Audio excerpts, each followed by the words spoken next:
The forest was quiet, too quiet. Even the wind had stopped moving.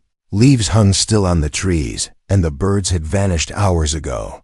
Yarrow, a middle-aged man with tired eyes, stood outside his wooden cabin.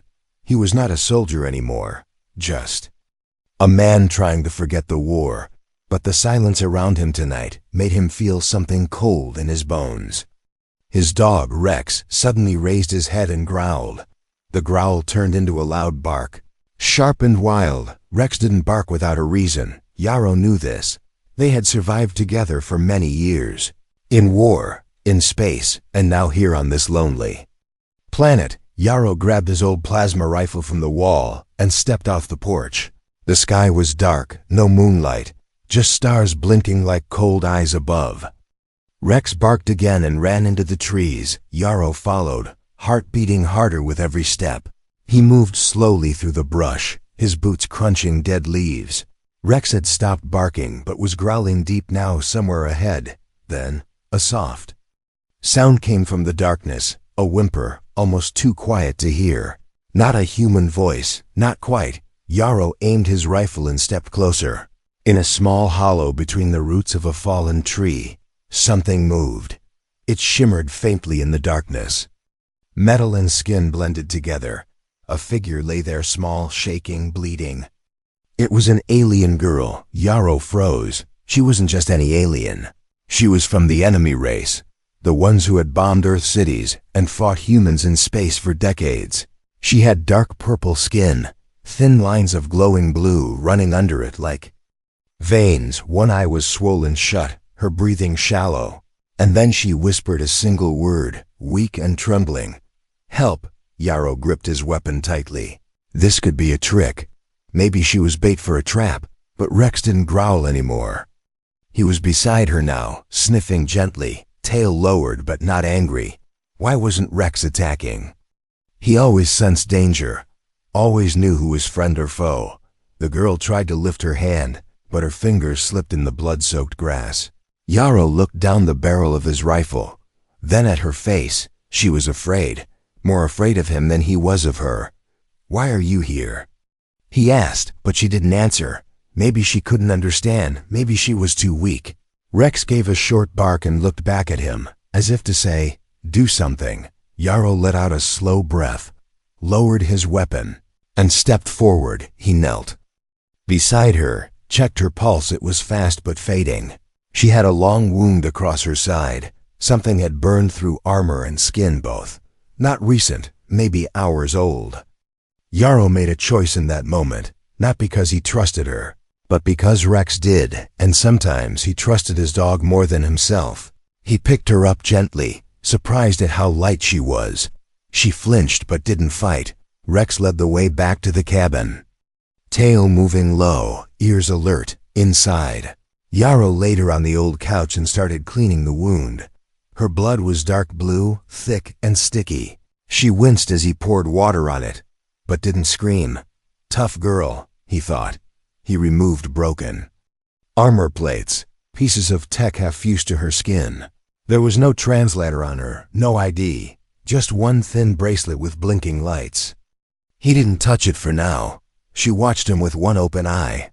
Blinking slowly, her lips moved, trying to say something. He shook his head. "Don't talk, save your strength." She closed her eye again, and for a moment, Yarrow wasn't sure if she had passed out or died. But her chest rose, then fell again. She was alive, just barely. Rex sat beside her like a silent guard, not moving. Yarrow looked at the alien girl, then at Rex. "What have you dragged into my life this time, boy?" He whispered. Outside, the wind started again. The forest shifted. The birds still didn't return, but inside the cabin, something bigger had changed. The war was not over for Yarrow, not yet, because now an enemy was sleeping on his couch, and his dog had decided to protect her, and Yarrow knew this was only the beginning. Asterisk, the night was long and heavy. The alien girl lay still on the couch, breathing slow and shallow. Yarrow sat across from her, rifle resting on his lap, eyes never leaving her. He didn't sleep. He couldn't. Rex lay between them, head on his paws. ears twitching at every small sound. The fire in the old stove crackled softly, giving the room a warm glow. Outside, the wind howled, and trees swayed in the darkness. Inside, silence sat like a weight. Yaro's hands trembled slightly as he looked at her again. What was he doing? He should have turned her in, or left her in the woods. That's what protocol said. That's what the war taught him. But something deep inside told him this was different. Maybe it was the way Rex had looked at her. Maybe it was how she had whispered, "Help," like it was the last word she'd ever say. She stirred, letting out a soft groan. Yaro stood and moved closer. She opened one eye, weak but alert. Her body tensed as she saw him. She tried to sit up, but winced in pain and collapsed again. "Easy," Yaro said, voice calm but firm. "You're safe." Her eye darted around the cabin windows, doors, exits. She was trained. That much was clear. She was a soldier once, just like him. But right now, she looked more like a broken child than a warrior. "I'm not going to hurt you," Yaro added, slowly raising his empty hands. Rex barked once, not loud, just a warning telling both of them to stay calm. She blinked and opened her mouth to speak, but only static came out like a broken translator. She looked down, tapped the side of her neck. Nothing. Her lips moved again, this time in a whisper. "Unit failed." Yaro knelt beside the couch. "You got a name?" She didn't respond. "Can you understand me?" he asked, pointing to himself. "Human," he said, then pointed to her. "Alien." She gave a faint nod. Then she pointed to herself and said something soft. "Sira." Yaro repeated. She nodded slowly. A name, at least. Better than calling her the girl. He got up and grabbed a bottle of water, handing it to her. She took it with shaking hands and drank slowly. Some of it spilled down her chin, but she didn't care. It had probably been days since she last had clean water. After she drank, she stared at Rex. The dog stared back, tail wagging once. Then he licked her hand. Yaro blinked in surprise. "You're not making this easier, boy," Yaro muttered. Rex let out a soft woof and laid down again. It was like he trusted her completely. Yaro didn't, not yet. He turned away and began checking the gear she had on her. Most of it was damaged, cracked. Armor, broken tools, and a small wrist device blinking slowly. He tapped it, and it lit up. A beacon. A signal. His heart skipped a beat. She noticed, and her eyes went wide. She reached for it and shook her head hard. "No. No call," she said, struggling to speak human language. "Just memory, mine." He narrowed his eyes. "A tracker?" She shook her head. "Not send, no, only." "Knee." Yaro didn't fully trust her, but he pressed a few buttons. On the device, it wasn't broadcasting, not yet, but it had the ability to. One wrong move, and this peaceful forest could become a war zone. He placed it on a metal shelf out of reach and looked back at her. "You try to call anyone," he said coldly. "I'll throw you back into the woods." She nodded slowly, understanding the threat, but her eyes didn't show fear anymore. Just sadness, deep old sadness. Yaro sat down again, staring at the fire. He didn't say anything more. Neither did she. Hours passed. The room grew colder, and the fire began to die. Yaro stood to add more wood, but then heard a noise behind him, a creak. He turned fast, gun in hand. The couch was empty. Sira was gone. "Rex!" he shouted. The dog was already at the door, sniffing the ground. Then he barked once and ran outside into the night. Yaro followed with his rifle ready. The moon was up now, lighting the trees in silver. Tracks in the dirt showed she had stumbled into the woods. Why would she run? He muttered. He thought she was too weak to move, but maybe she didn't trust him either. He followed the trail deeper. Then he saw something ahead, Rex standing still, staring at a shadow. Sira stood, leaning against a tree, barely upright. She looked at Rex, then at Yaro. "No run," she said softly. "Just air. Stars." Her body gave out and she fell. Yaro caught her before she hit the ground. Rex barked once. tail wagging, as if proud. Yarrow looked at her pale face and sighed. "You're going to be trouble, aren't you?" He picked her up again and carried her back. The stars above shimmered silently. But in Yarrow's cabin, something loud had started. A choice, a crack in the wall between enemies, and a dog who refused to see the difference. Yarrow sat at the table with the beacon in his hand. The small device pulsed softly with a blue light. It didn't make a sound, but he could feel something in his gut like a ticking clock. Something about it wasn't right. Too clean, too quiet, too alive. Across the room, Sira slept, her body wrapped in a blanket. She hadn't spoken much since the night she tried to walk outside. Just a few broken words, eyes full of sadness. Yarrow hadn't asked her any more questions, but the silence between them felt heavier now. He turned the device over slowly. It looked like a standard memory beacon, meant for recording missions. But this one had a switch on the side, faint and hidden, almost like it wasn't supposed to be seen. Yarrow touched it gently, and a tiny screen appeared with alien script scrolling across it. He couldn't read it, but one word blinked at the top in red. "Active," Yarrow cursed under his breath. This thing was sending a signal. Maybe not loud, but steady, and someone out there might be listening. He stood up, walked to the shelf, and grabbed the thick cloth, wrapped the device tight, then shoved it inside a steel box. The box wasn't made to block signals, but it might slow one down, just enough. He turned toward Sira, still asleep, or pretending to be. "Hey," he said. Quietly, her eye opened, slow and wary. "Your beacon, it's active," he said, voice calm but sharp. "You lied." She didn't answer at first, then sat up wincing and looked at the box. Her hands shook as she spoke. "No, not lie. It not send message. Then what is it doing?" Yarrow asked. She hesitated, then said, "It's heartbeat, like tracker, but not mine, theirs." Yarrow stared at her. "You mean they're tracking you?" She nodded slowly. "Not call, but they know I'm not dead." Yarrow's chest tightened. He walked to the window and looked out. The sky was dark again, stars blinking above the treetops. They could be watching already, could be landing right now. "How long until they come?" he asked. "Don't know," she whispered. "Maybe days. Maybe now." Yarrow gritted his teeth. He didn't have time to build traps, no backup, no friends.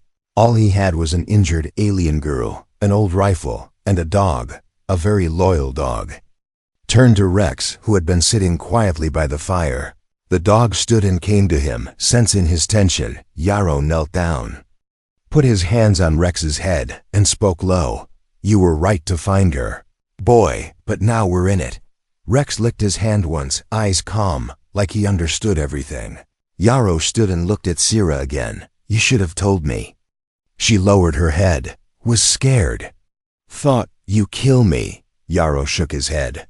"I'm not a killer anymore," he said. "But I'm not stupid either." Sira looked up with tired eyes. "I didn't want them to find me," she said.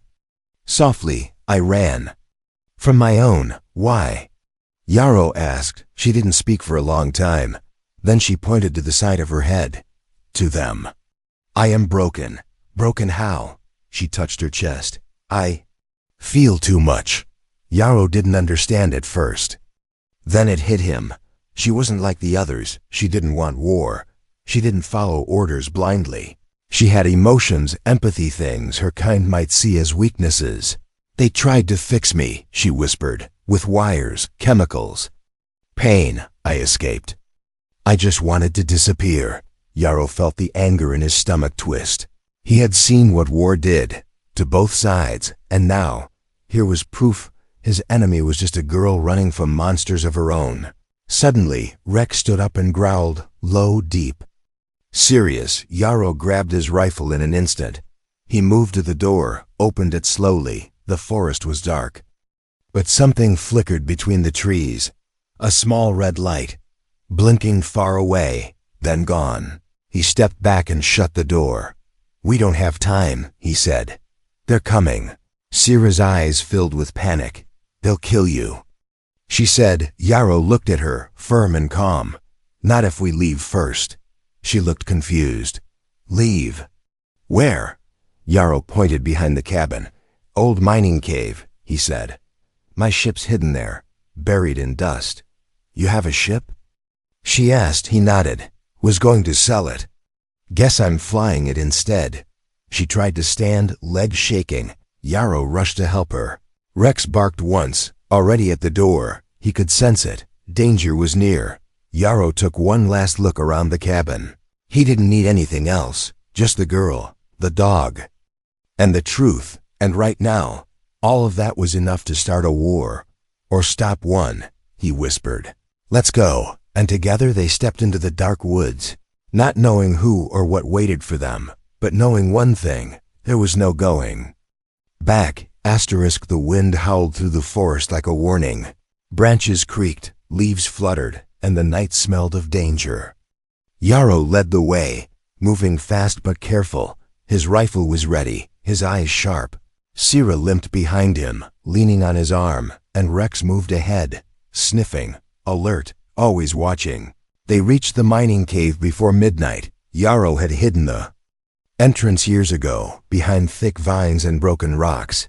Now he pulled them aside and waved Sira inside. The cave was damp, cold, and smelled of metal and dust.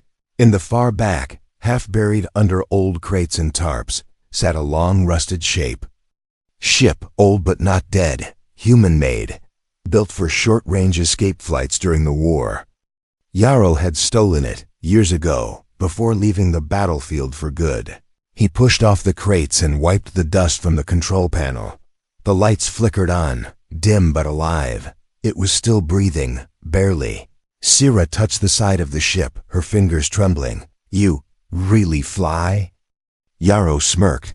I can fly anything that doesn't explode. She didn't laugh. But she didn't look scared either. That was enough. He helped her inside and began running the startup checks. The ship's eye was weak, almost dead, but it responded. Engines at 42%, navigation stable, shields offline. Not great, but better than being hunted on foot. Rex sat at the cave entrance, ears up, tail still. Then he growled, low, sharp, and dangerous. Yarrow froze. Outside. Faint footsteps moved through the trees. Not one, not two, many. Red lights danced between the branches, blinking in patterns. Drones, scouts, soldiers. They found us, Yarrow said, voice tight. Sira looked at him with wide eyes. They won't talk, she whispered. They will shoot. He nodded. I know. Yarrow handed her a spare pulse pistol and showed her the safety switch. Stay low. Don't fire unless you have to. Sira took it with shaking hands. I'm not a fighter. You don't need to be, he said. You just need to survive. He walked to the mouth of the cave and crouched beside Rex. The dog growled louder now, teeth bared. Yarrow looked through the trees. Dark figures moved slowly, scanning the ground. One of them stopped, raised a scanner. It beeped, pointed straight at the cave. They knew Yarrow fired first. A bright blue pulse shot through the trees, striking the scanner soldier in the chest. He fell back with a scream. The forest exploded with sound shouts. Weapons charging, drones whirring in the air. Yarrow pulled back and ducked behind a rock as red blasts flew past his head. Rex barked wildly and leaped forward, biting at a drone that came too close. The drone sparked and crashed, but two more took its place. Sira stayed low inside the ship, fingers on the trigger, body shaking. One drone flew into the cave. Scanning with red light, Sira fired, missed, fired again. This time it hit. The drone burst into sparks, smoke filling the air. Yarrow reloaded and shouted, We need to go now. Sira scrambled to the cockpit and hit the main switch. The engines roared to life, dust flying everywhere outside. The enemy soldiers charged the cave. Yarrow kept firing, forcing them back. One shot hit him in the shoulder. He cried out but didn't fall. Rex barked and ran to his side. Yarrow grabbed the dog and pulled him inside the ship, then slammed the hatch shut. Sira hit the throttle, and the ship lurched forward, crashing through the cave wall. Rocks fell behind them, blocking the entrance. The ship soared into the sky. Fire trailing behind, Yarrow leaned back, bleeding, but smiling. They had escaped. For now. Sira looked at him with wide eyes. "You're hurt." "I've had worse," he muttered. Rex licked his face, tail wagging weakly. Even the dog was tired. The stars spread out before them, endless and cold. Sira touched the controls gently. "I know a place," she said. "A station. Hidden, safe." "Maybe," Yarrow nodded. "Anywhere but here." As the ship disappeared into the stars, the forest below burned quietly. The soldiers searched the cave, found nothing but wreckage and dust, and above it all, in the dark sky, a single signal pulsed, not a call for war, but a whisper of something new, a human and a dog, running from the past toward something unknown, together. The ship floated quietly in deep space. No alarms, no soldiers, no chasing drones. Only stars outside and silence inside. Sira sat at the control panel, her hands trembling slightly as she guided the ship. Yarrow lay on a bench behind her, his shoulder wrapped in cloth, blood soaked through. Rex lay near his feet, his tail still, but his eyes watching every move. It had been hours since they escaped the cave. Neither Sira nor Yarrow had said much since then. He was weak but alive. She was afraid not of death, but of truth. The small ship drifted toward a signal beacon hidden on the edge of a broken asteroid belt. Sira had whispered the location quietly. "A neutral place," she had said. No humans, no soldiers. Now they waited. Inside the quiet hum of the ship, the weight between them grew heavier. Finally, Yarrow broke the silence. "You never told me the real reason you were on that planet." Sira didn't turn around. She stared at the stars as they passed slowly outside.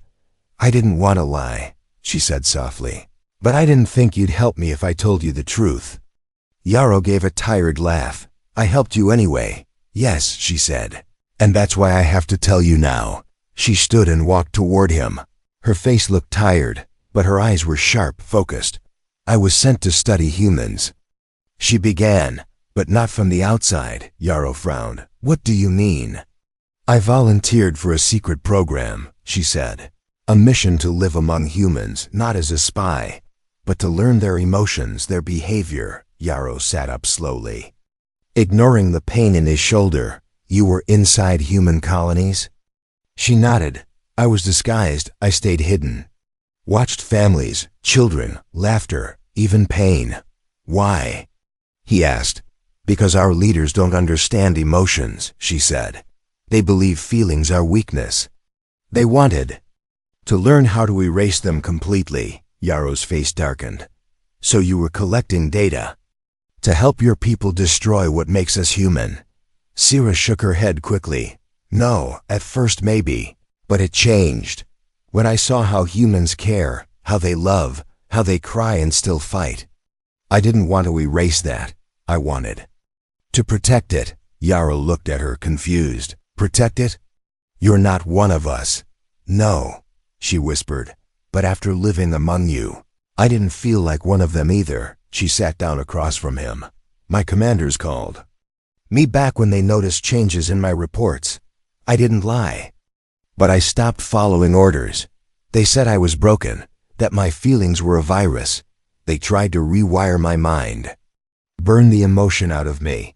Rex let out a low whine, sensing the tension. Yarrow rubbed the dog's head gently, trying to stay calm. "So you ran," he said. "Yes," she answered. "I escaped and crashed on your planet. I thought I'd die there. But your dog, he didn't care what species I was." Yarrow was quiet for a long moment. He remembered how Rex had barked, dragged him into the woods, how he stood guard beside the girl. Maybe Rex had seen something in her he hadn't, something real. "I don't know if I can trust you," Yarrow said at last. Sira nodded slowly. "I understand. But," he continued, "I believe you want peace, even if the galaxy doesn't." Outside the ship, a small station came into view, old, floating between rocks, forgotten by most. A beacon blinked, signaling safety. They docked quietly, no guards, no scanners. Just darkness and stale air inside. The station, they found an empty room, some food, a bed, and broken screens. It wasn't much, but it was a place to rest. Yarrow sat by the screen and connected to the ship's system. He replayed the files Sira had stored in her memory chip.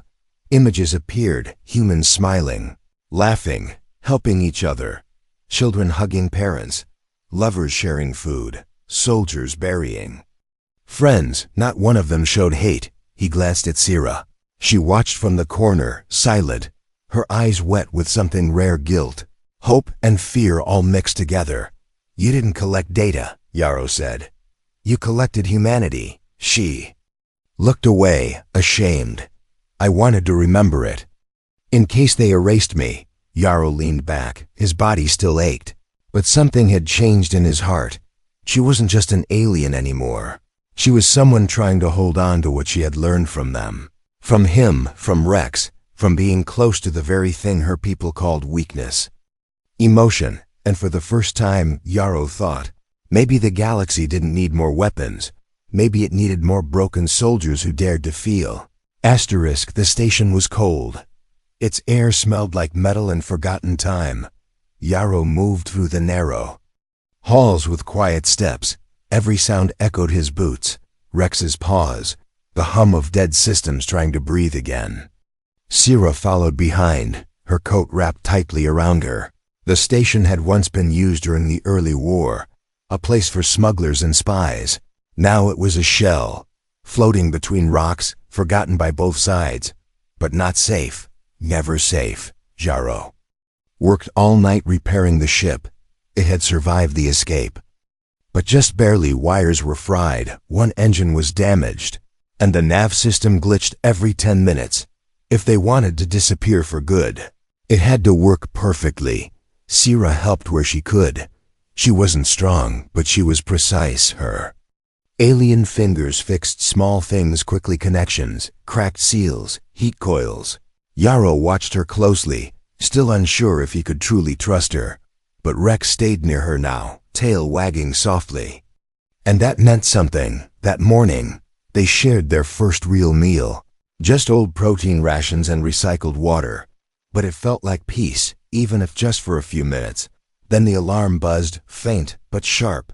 A motion sensor Yarrow had set on the edge of the asteroid field had picked something up.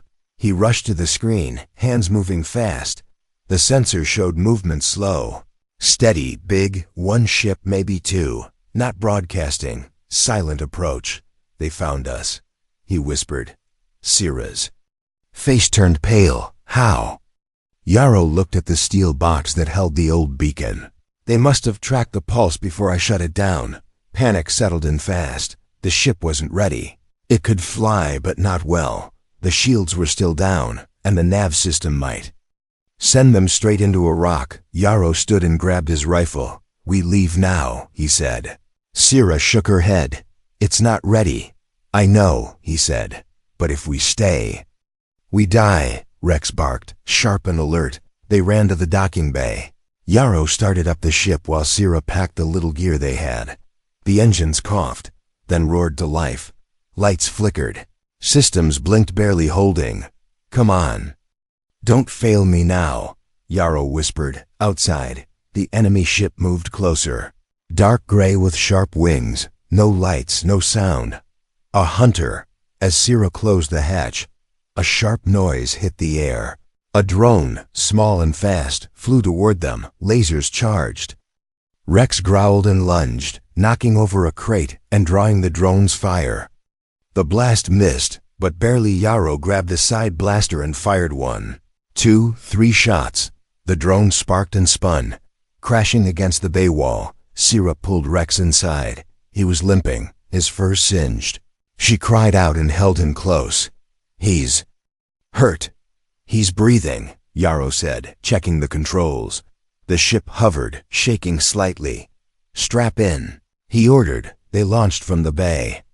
Flying low between broken rocks, the enemy ship fired behind them, beams cutting through space. One blast hit their wing, sparks flew, the whole ship shook. Sira screamed, but Yarrow didn't slow. He pushed the ship through the asteroid field. dodging fast-moving debris, his eyes locked on the nav screen. "Give me one clean jump," he begged the ship. "Just one." The system glitched again, then cleared, coordinates locked. Wormhole drive charging. Behind them, the enemy ship fired again. A blast hit their engine. Flames erupted. Warning lights flashed red across the console. 5 seconds, Yarrow said. Sira held Rex tightly. The ship rattled like it was tearing apart. 3 seconds too. A final blast hit them, and everything went white. Then silence, darkness.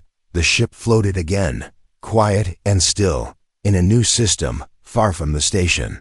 Far from the enemy. Yarrow opened his eyes. His head hurt, and the cabin was filled with smoke. But they were alive. Sira coughed and looked at him. "We made it?"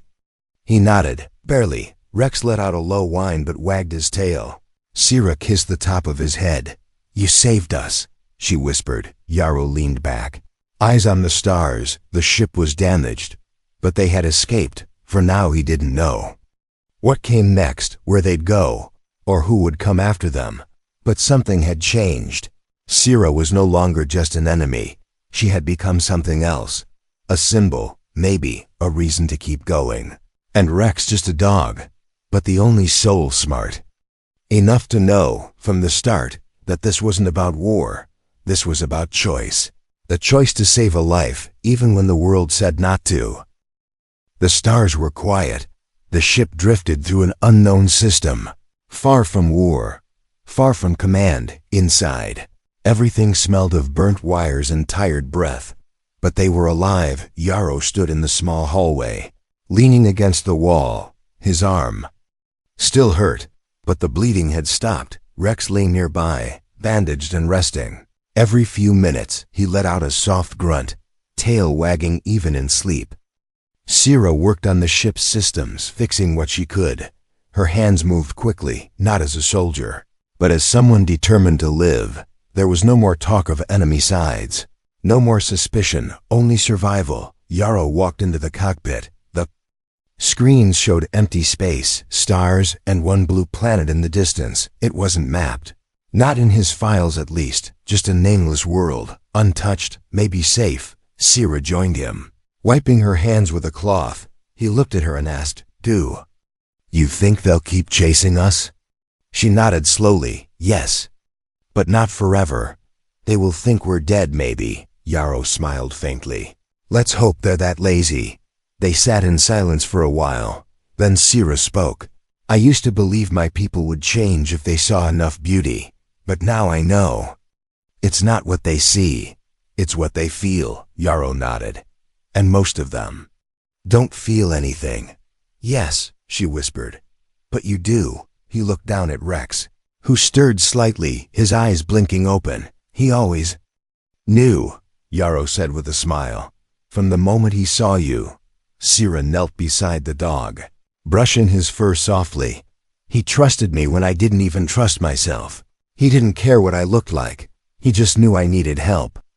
Rex licked her hand and let out a soft breath. His job was done, but his heart was still with them. Sira turned to Yarrow, her voice low but steady. "You saved me.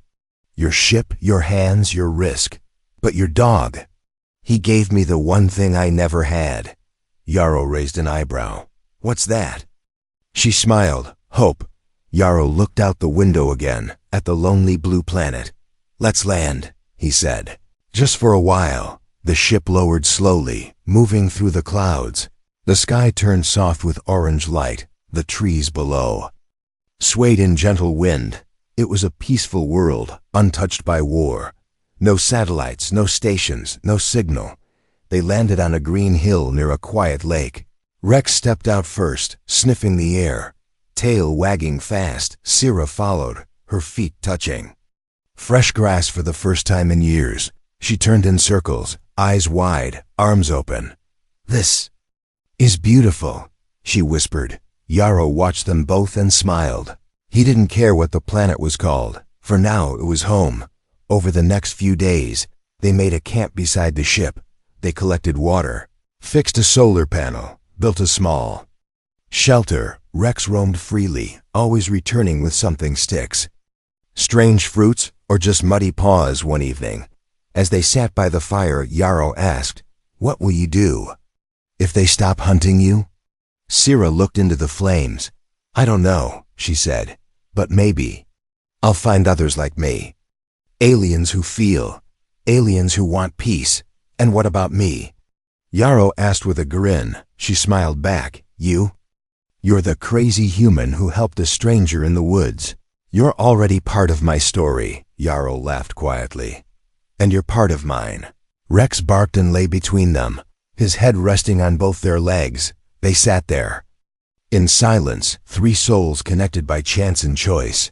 Not long after, a small satellite they built sent out a quiet message, not a warning, not a threat, just a message of peace, of hope.